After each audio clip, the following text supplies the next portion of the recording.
12 Nisan'da Endonezya'nın Maden kentindeki Müslüman Nusantara Al-Vashliyah Üniversitesi'nde Çin'in Uygurlara yönelik soykırımına ilişkin bir bilgilendirme toplantısı düzenlendi.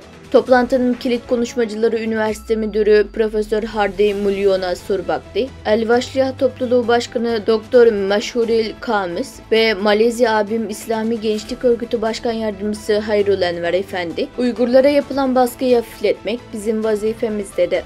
Etkinliği düzenleyen Uygur Araştırmaları Merkezi Müdürü Sayın Abdülhakim İdris'e göre, Hayrul Enver, İslam İşbirliği Teşkilatı Gençlik Hücresi Endonezya Şubesi Başkanı Bayan Astirt Nadia Rızık'ta ve Teksas'tan Uygur Araştırma Merkezi uzmanı Hazretili Huşur, Nisan ayından itibaren Endonezya'daki 5 büyük üniversiteyi ziyaret ederek birden 13'e kadar Uygurlarla ilgili bir konferans vermesinin yanı sıra büyük camilerde Uygurların mevcut ciddi durumunu Müslüman cemaatine anlattı.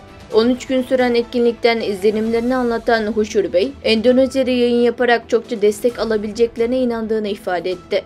Görüşme sonunda Washington'daki Center for Uyghur Studies ile Müslüm Nusantara Al-Vashliyah Üniversitesi arasında işbirliği anlaşması imzalandı. Şu anda Birleşmiş Milletler İnsan Hakları Konseyi'ndeki Müslüman ülkelerin hiçbiri, Endonezya dahil Çin'in Uygurlara yönelik soykırımını kınamadı. Bu nedenle özellikle Endonezya'daki Uygur Müslümanların yaşadığı sorunlar başta olmak üzere Müslüman ülkeler topluluğuna yayın yapılması gerekli görülmektedir.